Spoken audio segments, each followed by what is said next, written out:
Monday morning hit like a sledgehammer.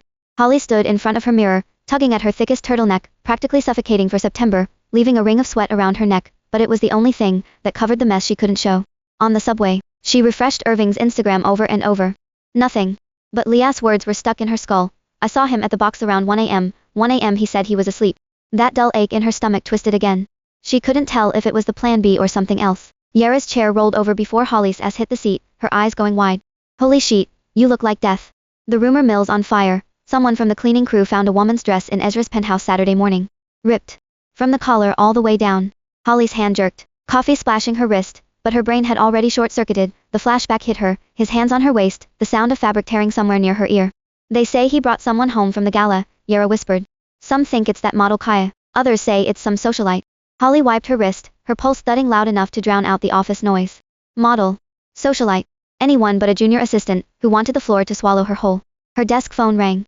Finley's voice came through smooth and cold. Ms. Andrews. Mr. Gardner wants to see you. Now. I'm in the middle of, click. Yara gave her a pitying look. Holly stood up, her legs shaky. The elevator ride to 45 felt endless. Finley sat outside the massive mahogany doors, and nodded her in. She knocked. Enter. The word rolled out low, like it came from somewhere deep in his chest. The door swung open. Ezra stood by the floor-to-ceiling windows, back to her, the morning light hitting his suit like a blade. He turned slowly, phone in hand, screen lit up.